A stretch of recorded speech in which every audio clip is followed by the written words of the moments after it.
All righty. What's going on? What's happening? Peace be to everybody out there. This your girl Tiffany coming through here live in effect. And this month of June is Black Music Month. Okay.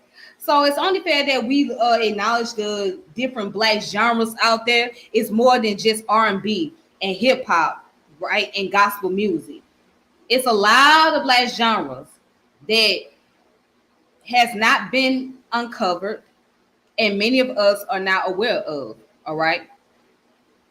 And speaking of that, I just randomly came across this and I felt that this subject was very important because since we're dealing with Black Music Month, we got to talk about rain shout. Now, rain shout is like a form of spiritual ritual. You know what I'm saying? It's a spiritual dance that's mostly celebrated in the coastal part of Georgia, right? And also in South Carolina amongst the Gullah Geechee people in the United States. Then you have those in the West Indies that celebrate it. So basically, rain shout was it was a form of dance ritual that was part of the religious practice by African slaves. Okay, so it was their way of giving celebration, veneration to the ancestors, giving praise and honor and glory. All right. So to this day, it's still around. It's if you find rain shot taking place in Georgia, you would have to go to McIntosh County. Okay, McIntosh County is further south. All right. So that's where you would have to go. And again, it's very common among the Gullah Geechee people. All right. So a lot of people don't know much about the rain shout, including myself. All right, so I'm fresh into this. I'm learning about this, and I was able to gather up sources. Okay, gather up some information, some books. All right, and then I happened to come across one author. He deals with he's a author that writes fiction, but his fiction novel is centered around African ideology and principles that is practiced here in North America, which that makes it pretty cool. All right. So I peace be to you, DC. How you doing, brother DC? I see you. Shout out to the chat. So make sure you guys subscribe and like, share the channel, etc. Thank you guys who have been subscribing. Thank you guys for participating. I really appreciate that a lot. All right. So now let's go ahead and get started. What is black shout? Black shout. What is rain shout? Let's go into the origin of history behind it. So rain shout. Rain shout is an aesthetic, transcendent religious ritual first practiced by African slaves in the West Indies and the United States, in which worshippers move in a circle while shuffling and stomping their feet and clapping their hands. Despite the name, shouting aloud is not an essential part of the ritual. The rain shout was Christianized and practiced in some black churches in the 20th century, and it continues to the present day among the Gullah people of Sea Islands and in singing and praying bands associated with many African American United Methodist congregation in Tidewater, Maryland, and Delaware. A more modern form, known still as a shout, is practiced in many black churches and non-black Pentecostal churches to the present day. And see, it's very interesting they talk about the black churches, right? Because what is a lot of black churches don't know that they are taking on African rituals, especially when they have the praise and dance and the Holy Ghost. They're taking on African customs and practice behind it. A lot of them don't know. They're not aware of it. But for those who may have the knowledge, who did their homework assignment and studied the history, they know they are very aware of this. But many black churches today don't know they're taking on the practice of African customs. When they have praise and worship and when they doing the Holy Ghost or the remission, etc., they're taking on those customs. So it's just I'm not very surprised that this is practical in black churches, because obviously you can see that correlation if you study the origin and history of gospel music. You'll see that relation. And one day I'm gonna get into the subject just solely focusing on gospel music. All right. But let's go ahead and continue.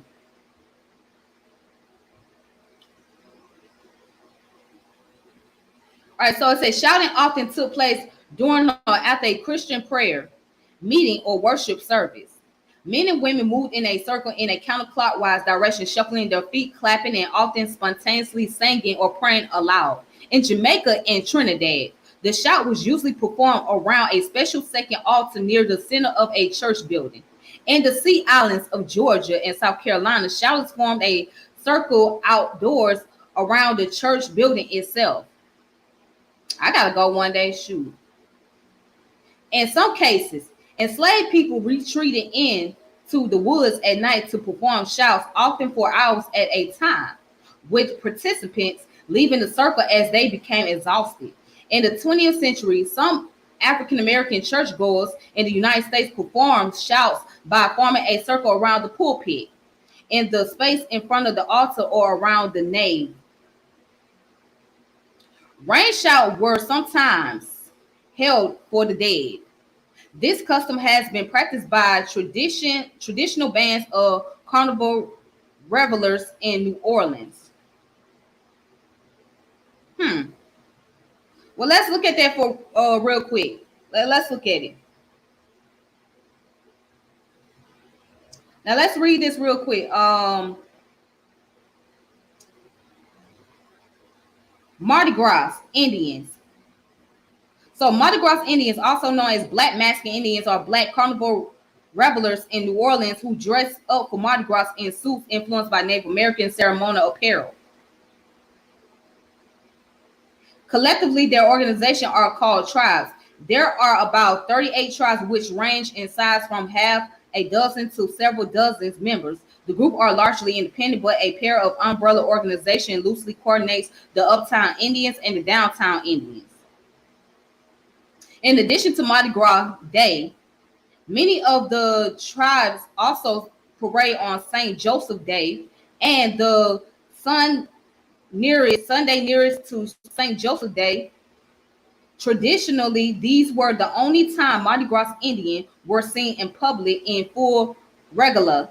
The New Orleans Jazz and Heritage Festival began the practice of hiring tribes to appear at the festival as well. In recent years, it has become more common to see Mardi Gras Indians at other festivals and parades in the city.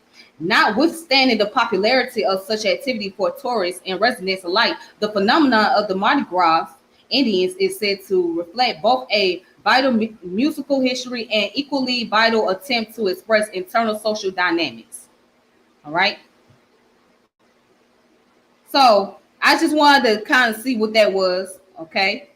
But as you can see, this practice is also used as a way to venerate the ancestors, to honor the ancestors. So if you guys go into, now I get what rain shout is, because I never knew that's what it was called. But when you go to like community events, right, and they have the drumming, they have the dancing going on, etc., and the chanting and shouting, that's the rain shout. All right. They stand in a circle, whatnot. So I have seen this before. I just never knew what it was. Okay. So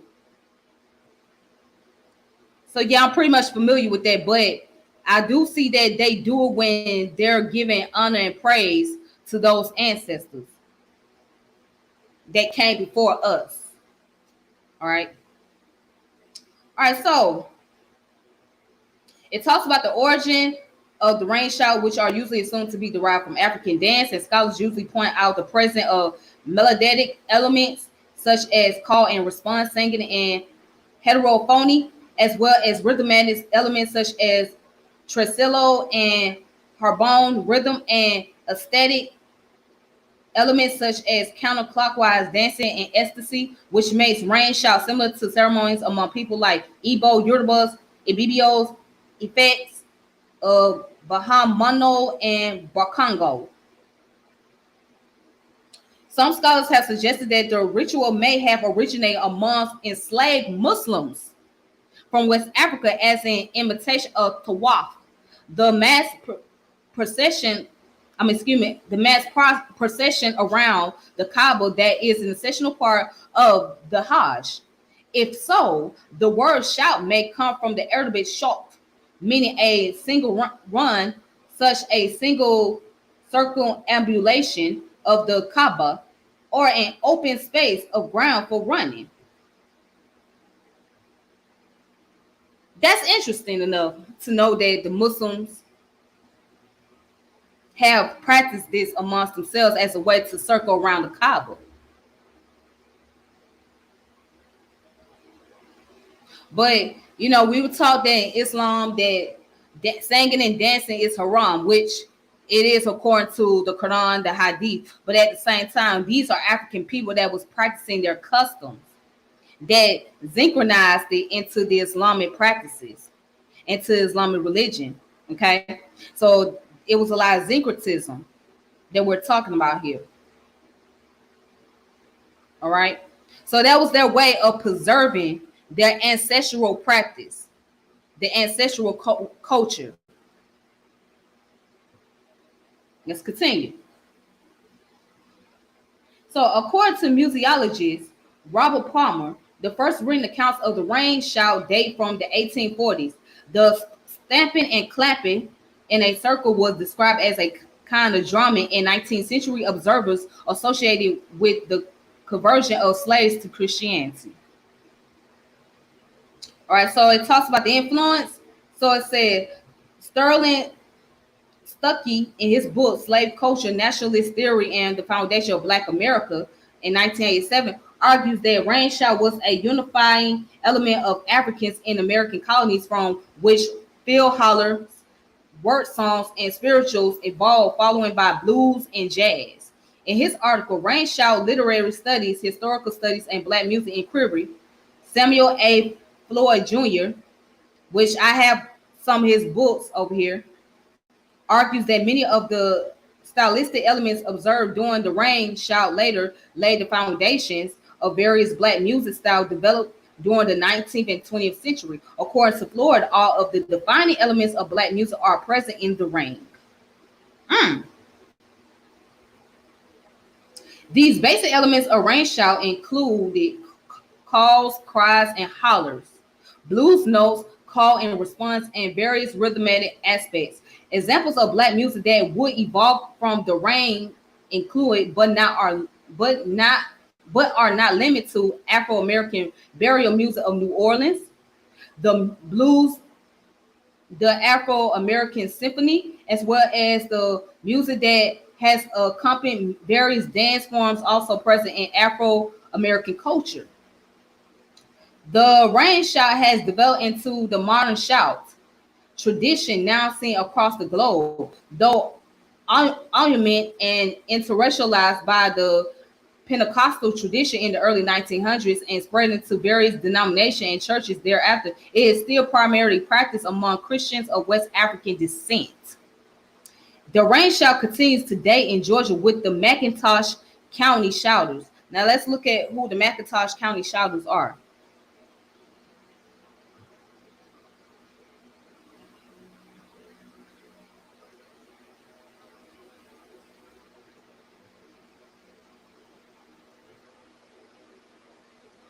All right, let me post up the information.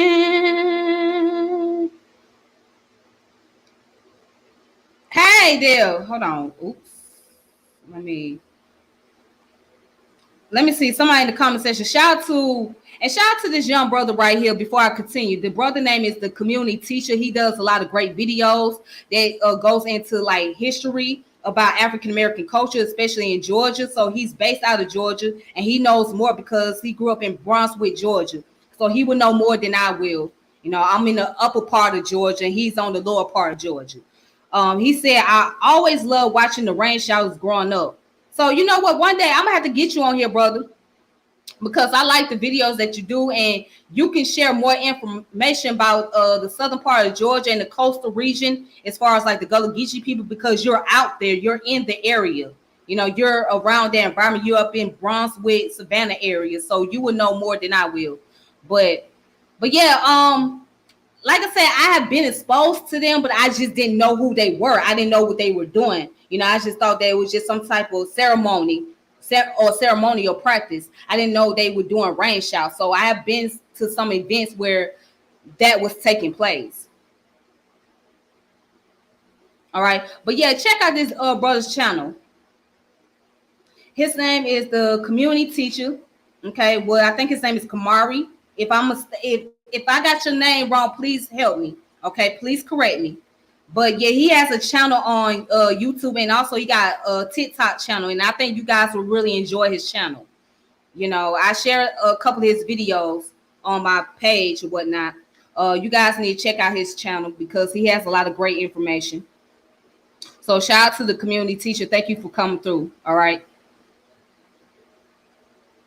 Oh yeah, I got to get you on here. Yeah, I'm gonna set it up. I'm gonna reach out to you because I want to get you on here so we can have a conversation about coastal Georgia and the African traditional practice and customs, etc.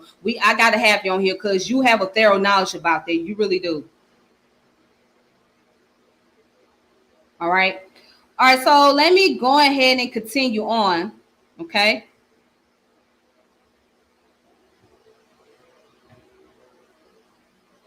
All right. So let's see. If you guys can see my screen, cool. All right, so this come from Smithsonian Folkways recordings, right?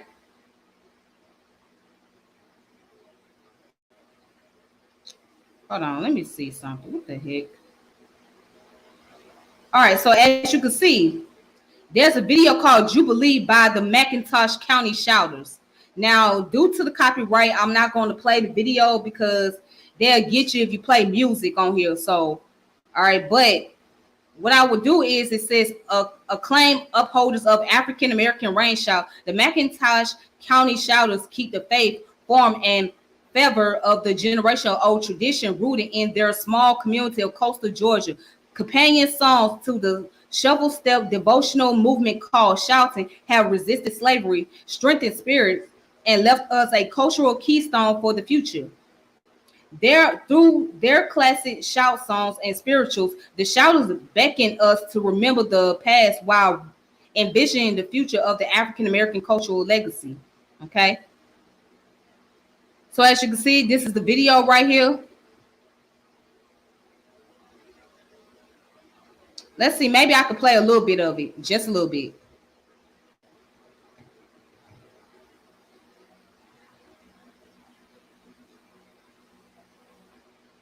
Okay, what we won't play.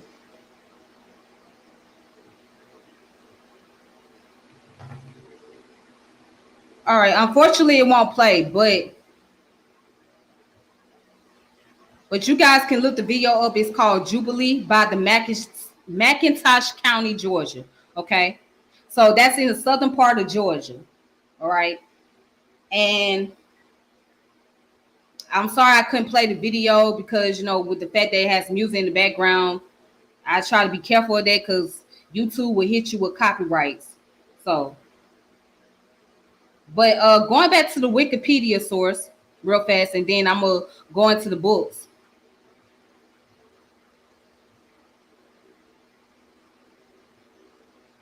So you gotta go down to the footnotes. As you can see, this is where you find the reference down here at the footnotes. Okay. And then you'll find a reference at the bottom of the page. And you'll find the external link. Well, you know what? Let's go to the new encyclopedia, McIntosh County Shouters.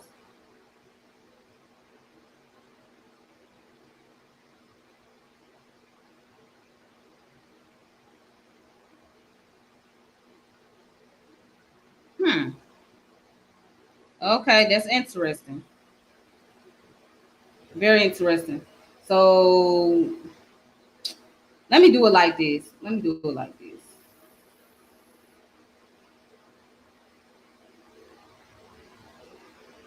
let me do it like this, because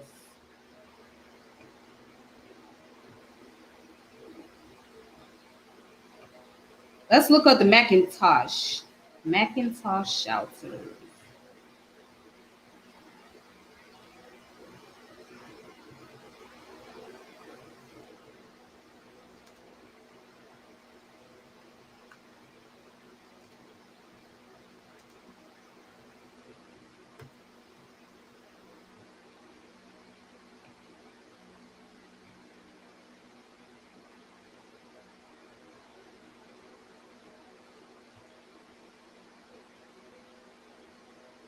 All right, so let me post this information up on the Macintosh shelters.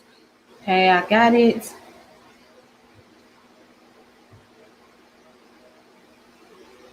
I got it right here. All right. So now, who are the Macintosh County Shouters? The Southeastern Range Shout is probably the oldest surviving African American performance tradition on the North American continent. It continues to be performed in a black community in McIntosh County on Georgia's coast.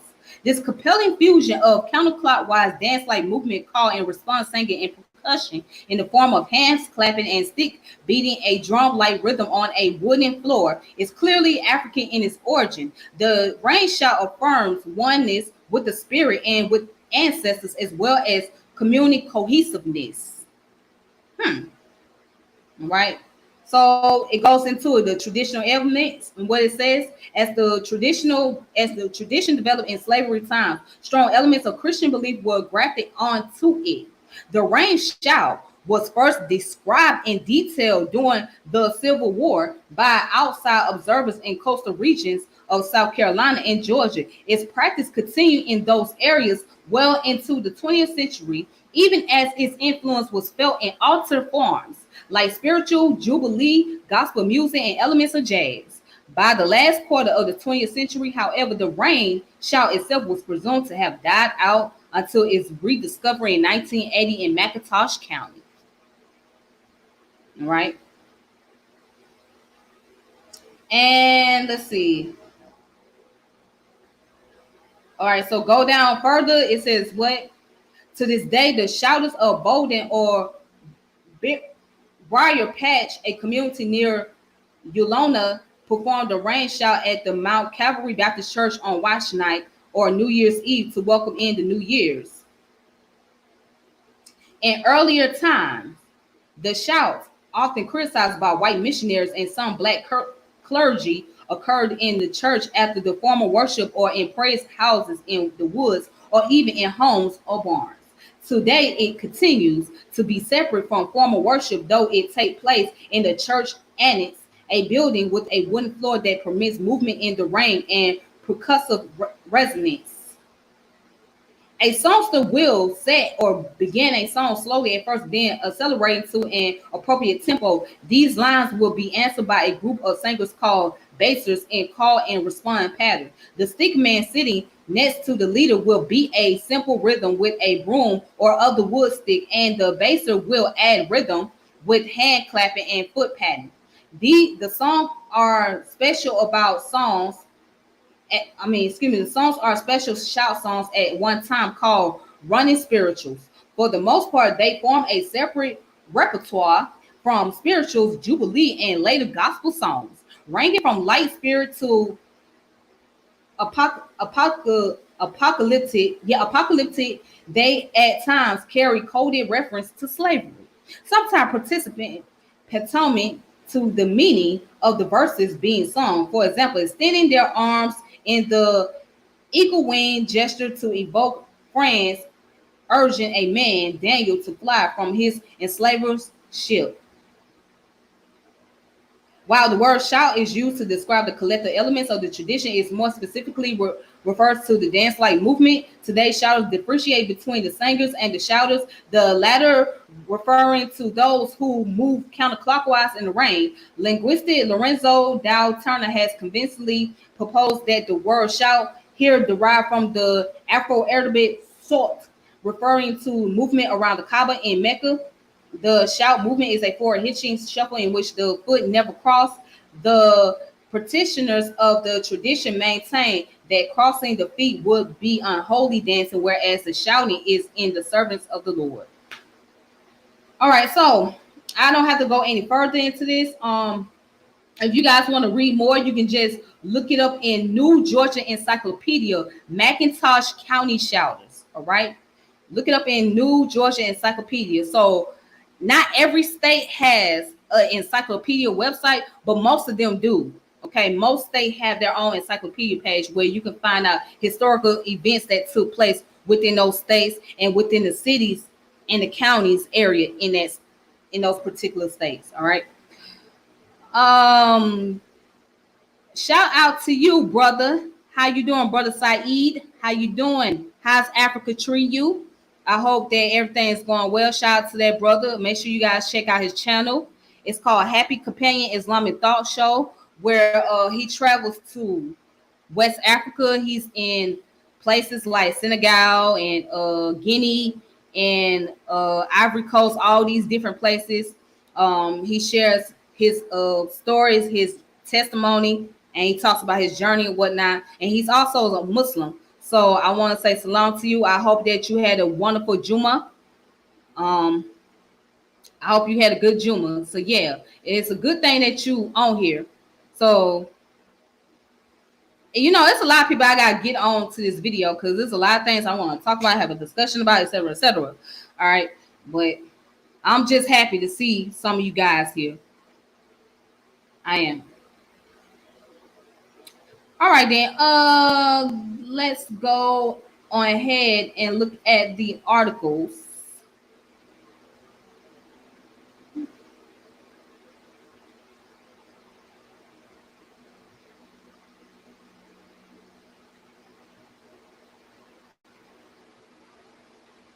I think I lost one. Hold on.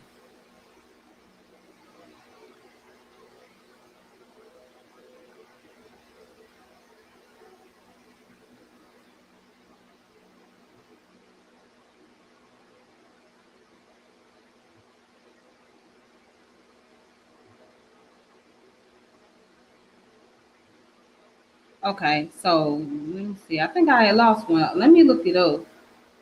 I think I had closed something out on here.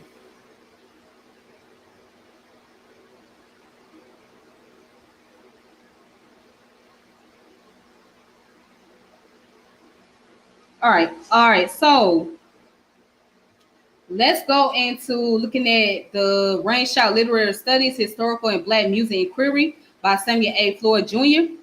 All right. So I'm on it. What I'm gonna do from now on, I'm just gonna spend like a few moments on each articles instead of like spending like 10 minutes on each of them. So I'm just gonna like spend like less than maybe 5 minutes on each article because it's a lot of stuff to get into because I want to be able to make, get to the point. All right.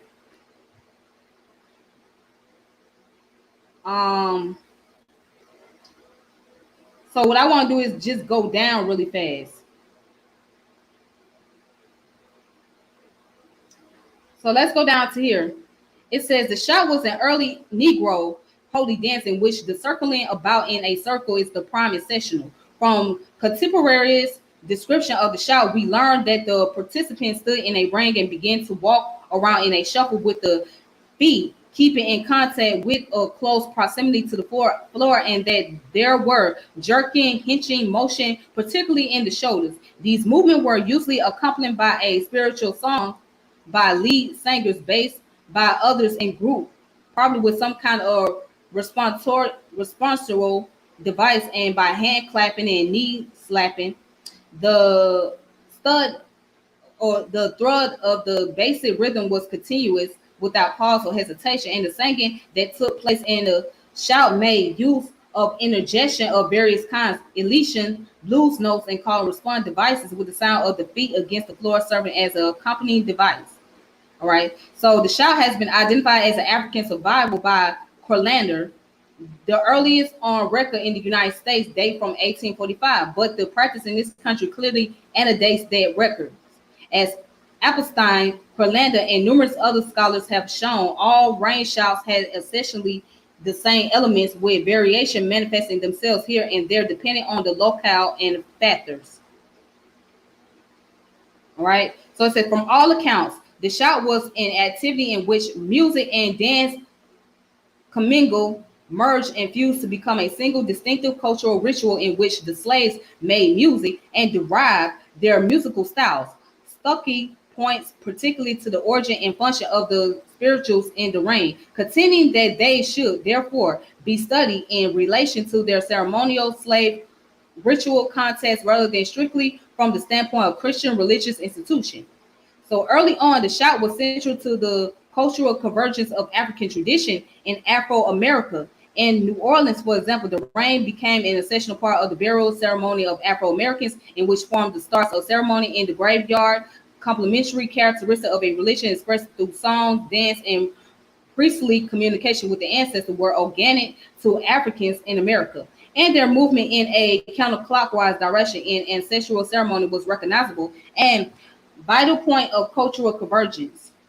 What Stuckley does not say, but which will be clear to readers familiar with Black culture, is that from these burial ceremonies, the rain strengthened itself to become the second line of jazz funerals, in which the movements of the participant were identical to those of the participant in the rain, even to the point of individual counterclockwise movement by second line participant, where the rain was absent because of the necessity of the participant to move a particular remote destination, the return of the town from the burial ground, and the dream to jazz structure of jazz funeral parallel the walk to shout structure of the rain shout, where the slow and dignified measure of the walk is followed by a double quick tripping measure in the shout. Today, the rain shout has practically disappeared from rural Black culture, but remnants of it persist in Black churches into solo forms of the dance.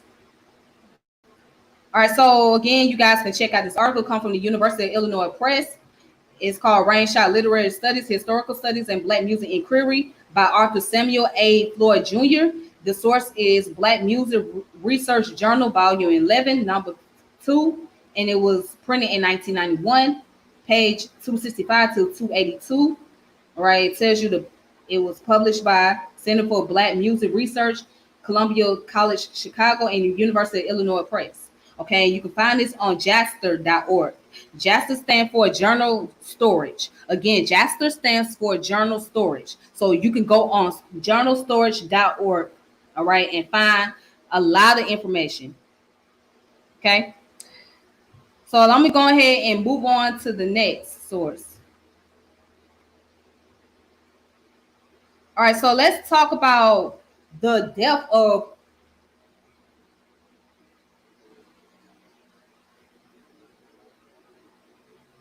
let's go into the next article. So this article deals with the depth of the rain shout, African American ancestor veneration, Africana theology, and George Washington by Bryson C. M. White. All right. Fresno Biblical Seminary, Fresno, California. It was written in 2014, April 2014, Black Theology.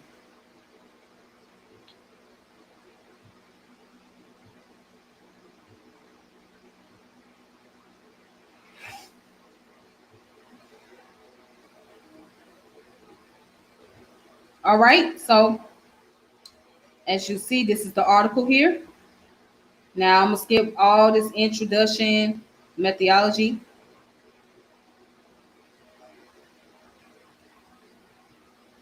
All right, so let's go down to here where it says, who are the ancestors, right?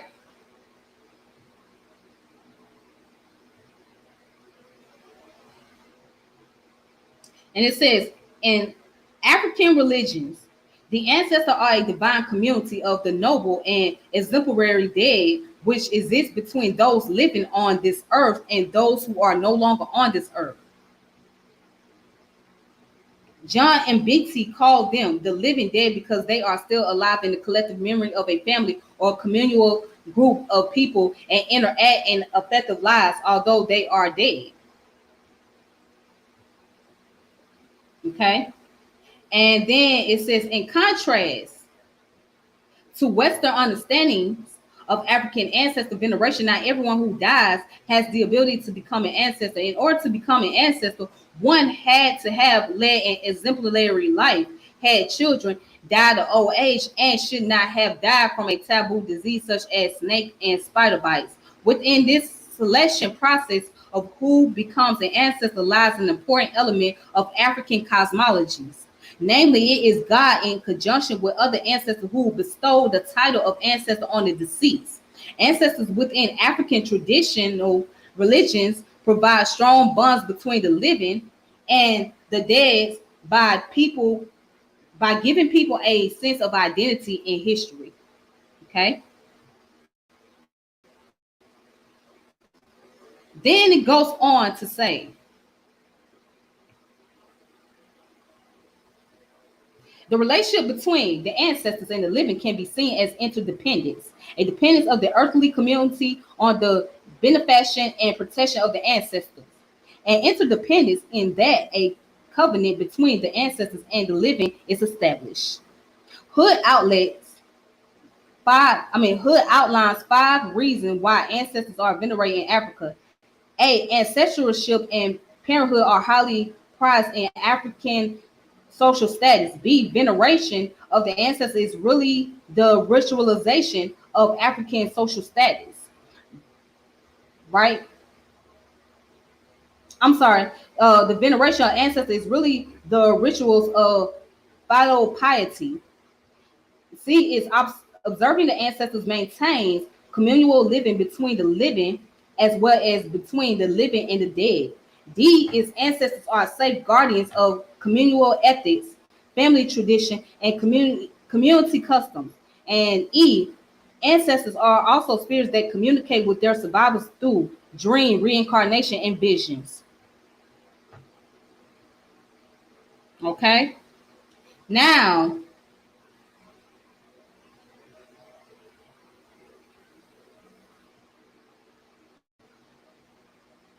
let's go to the part where they talk about the death of the rain shot as ancestor veneration in the United States.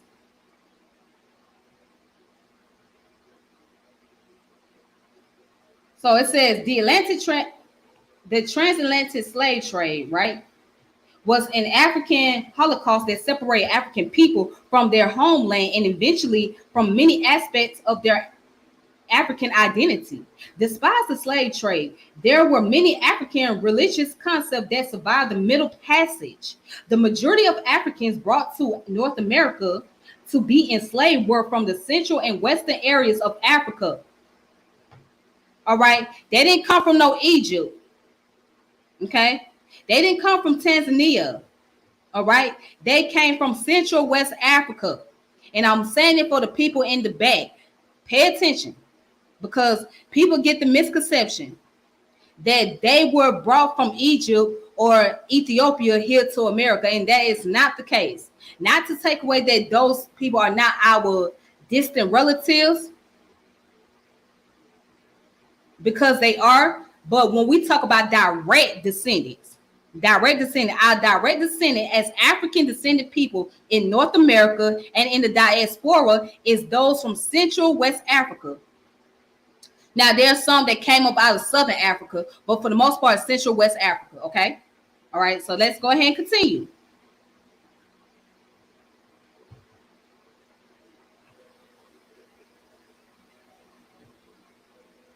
Now, it says from Congo, Angola, Nigeria, Dahomey, Togo, the Gold Coast, which is now Ghana, and Sierra Leone. In these areas, an integrated part of the religion and culture was movement in a rain during ceremonies honoring the ancestors. There is, in fact, substantial evidence for the importance of the ancestral function of the circle in West Africa.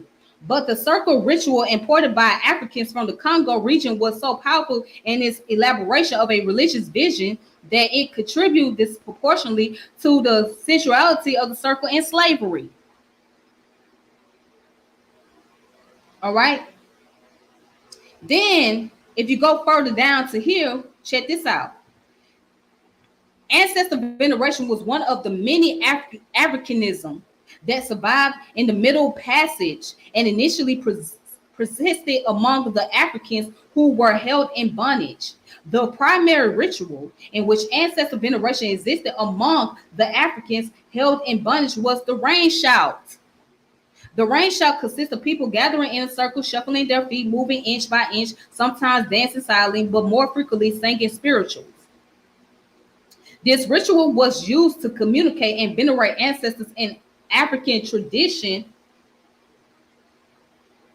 African traditional religions, as well as created solidarity within the slave community. It would soon be challenged in America, however, as Africans began to encounter Western forms of Christianity in larger numbers, beginning during the period of the First Great Awakening. So let me stop right there. Now, these are different tribes that came up out of West Africa, okay? Now, although they were different from one another, okay, I won't even use the word tribe. Let's use the word ethnic groups. These are different ethnic groups that came out of various parts of Central West Africa, right? They came out of various parts of Central West Africa. Peace to Brother Vinyasa. And they all came together under one common cause. And their commonality was unity. And they realized that we have so much in common. We're African people. So the whole concept of being a tribal group pretty much faded away. Once they got here, they realized that they were all bunched up together. And they said, well, we might as well form some form of unity. We might as well have some form of community, celebration, be able to live in solitude, be able to form some type of cohesiveness. And what did they do? They formed various traditions and customs that they all can each relate to, because Central West African religion and tradition are very similar to each other. All right. You'll see that the tribes, they have very similar customs. They have similar practices. Okay. They have similar dances. So they all combined together and said, we're going to find a common ground. We're going to keep our ancestors venerated. We're going to keep our tradition going. We're not going to allow this to bring separation and barrier amongst us. All right. We all in this together. We might as well go ahead and get used to one another and stick together. That's why you see all these African traditions and these African customs, because the slaves had no choice but to stick together. Yeah, they came from different groups, different ethnic groups, but they had no choice. They had to work together. They had to live amongst each other. They either intermarried with each other. So at that point, it wasn't about what tribe you come from. They like, shit, excuse my language, but they like, shit, we all slaves. Shit, we all niggas. We might as well create something.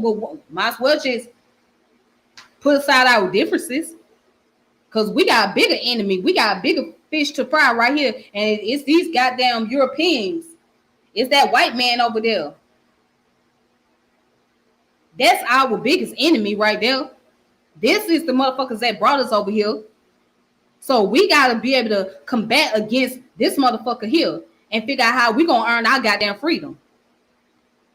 And how we going to be able to form our own communities, our own society. All right. But yeah, these traditions bond, it bond them together. It bring about some type of relationship, community relationship.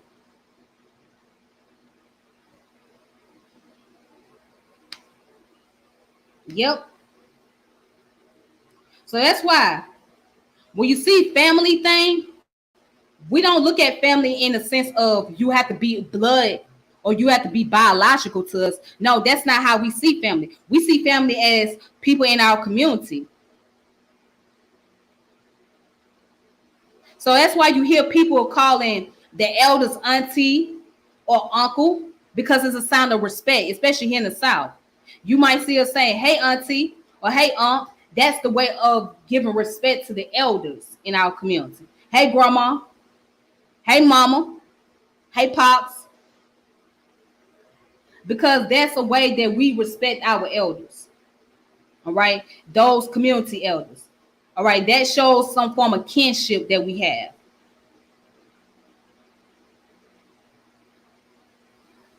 But let me go ahead and let me continue because I got to hurry up and get through this article.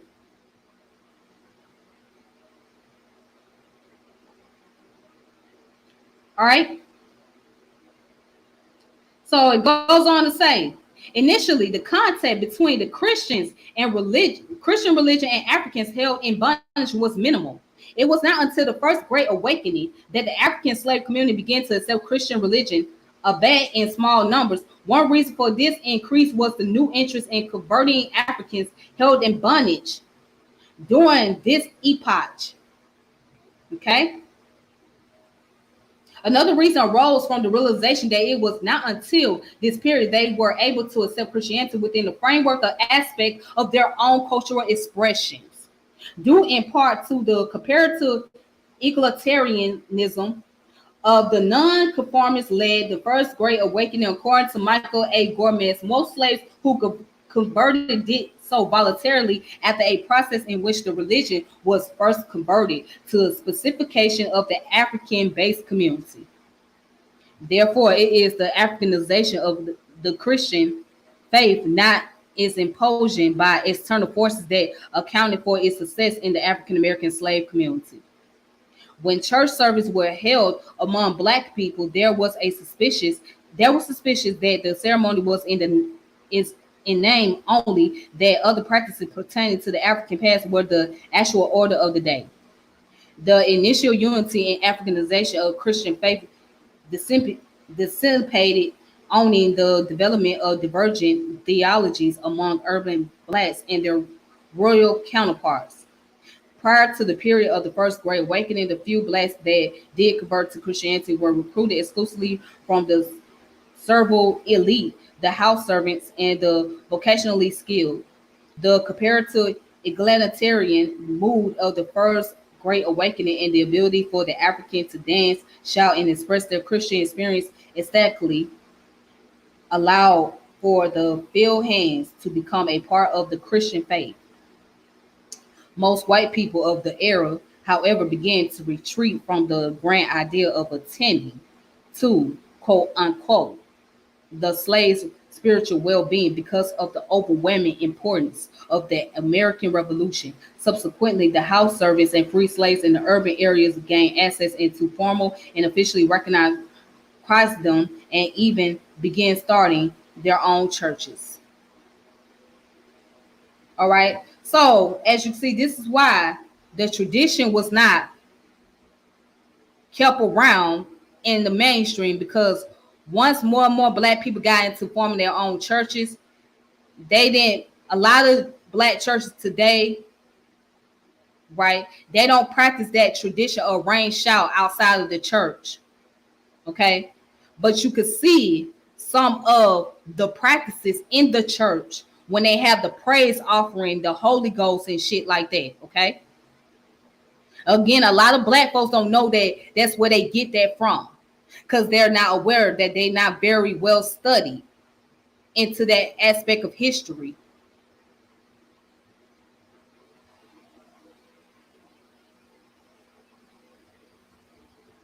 All right, so, and it goes on and on and on. So in this session, it talks about George Washington and ancestor veneration in the United States. All right, so I'm not going to go into all of that. And ancestor veneration in contemporary African American theological constructs. All right, so, and who should be venerating African American churches? So this is a good article. I really think that you guys need to check out this article. It's called "Death of the Rain Shout: African American Ancestor Veneration, Africana Theology, and George Washington." All right, by Bryson C.M. White.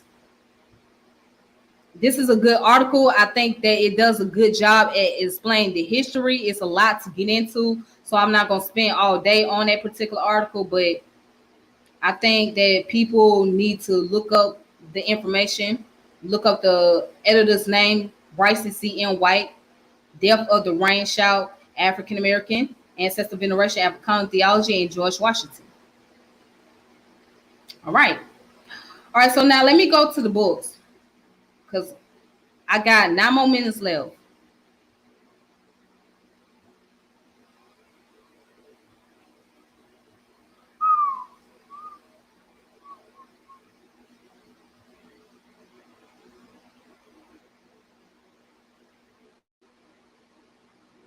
All right, so now here are the books that you guys can look up for yourselves. Okay, so these books go into the history about rain shout or they're pertaining to the subject. All right, so one book I do have is a fictional novel. All right, this book right here is called Shout Because You're Free, the African American Rain Shout Tradition in Coastal Georgia, McIntosh County Shouters. 21st, let me, what's this? Let me zoom this up.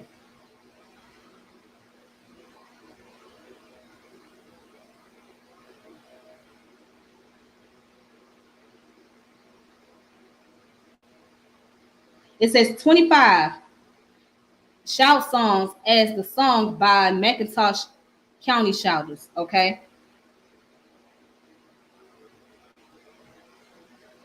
Right. Again, the name of the book is called Shout Because You're Free, the African American Rain Shout Tradition in Coastal Georgia.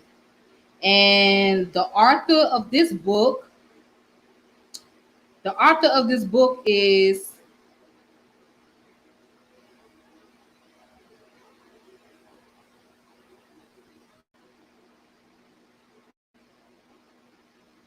all right, it's by the University of Georgia Press, Athens, Georgia. It came out in 1998.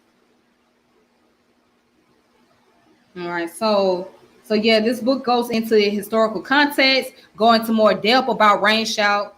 You guys can look it up on Amazon, or you can download the PDF or whatever you gotta do is available. All right. Now this is the book that I'm talking about that is fictional. So this book is called P. Jetty Clark. So the author name is P. Jelly Clark. So the D is silent. So it's pronounced as Jelly. I'm sorry. Yeah, P. Jelly Clark. Rain Shout or Hunting Ku Klux in the End Times. So this book came about in 2020. All right. So it's written by P. Jelly Clark. Okay. Peace to Brother Rashid. How you doing, Brother Rashid? Thank you for coming through. All right, so it's a fictional novel, but it is centered around African culture, African traditional practice, etc. That's taking place here in America. And yep, I think you guys need to check this out. Rain Shout or Hunting Ku Klux in the End Times by Jelly Clark, P. Jelly Clark. So the D is silence. The D is silent. Remember that. All right, and this one is called Rain Shout Will About the Racial Politics of Music and Dance in North American Slavery by Katrina Deon Thompson. Okay.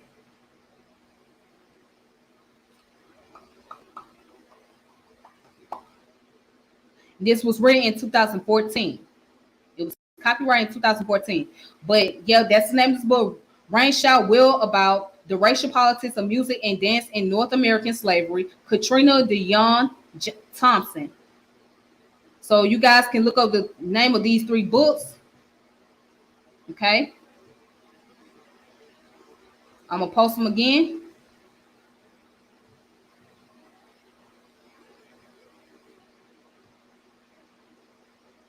All right.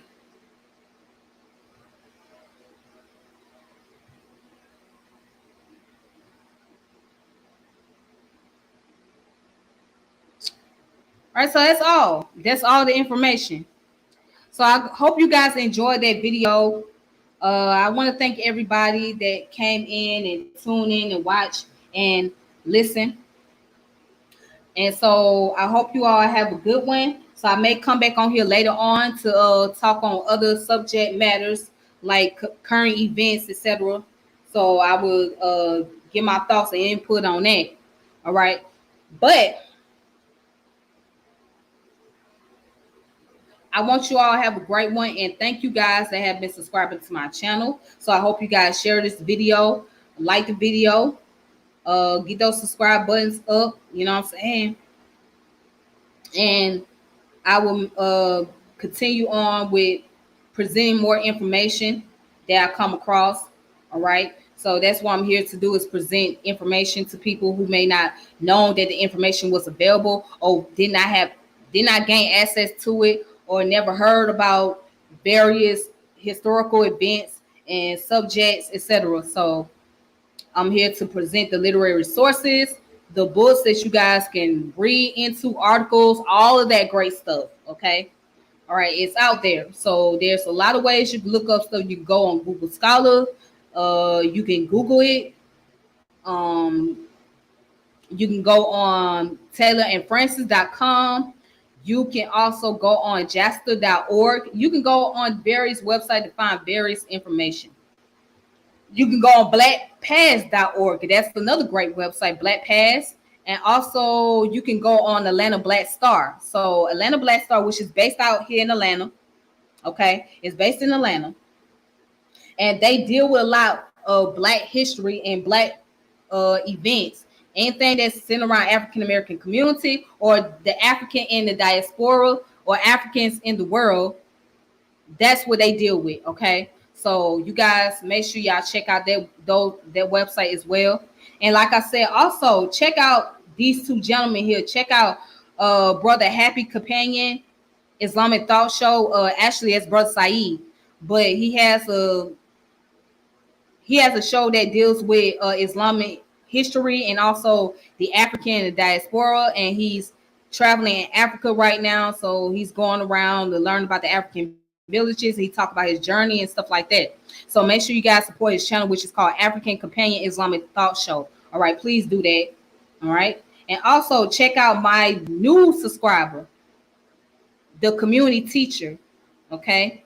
So if you guys want to get more in-depth information, especially about the African Americans in the South, okay, and the African practice, traditional culture, etc., you can go on his channel or you can check out his TikTok. And he also has an Instagram, which is the African the Community Teacher YouTube, the Community Teacher TikTok, and also is on Instagram. So please make sure you follow him. Make sure you guys subscribe to his channel and follow his pages, etc. You'll find a lot of great information. Okay. And I'm working on getting him on here one day because I want to be able to get him on here so we can have a discussion. All right. Because I think he does a great job at that. So shout out to brother for coming out and reaching out.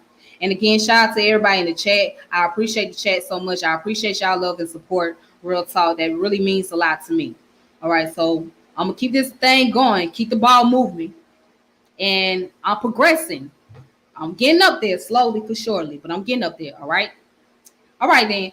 So y'all have a good one. Y'all be safe. And I'll talk to y'all later. I'll build with y'all later. Peace and power, elevation, deuces. All right. Thank you.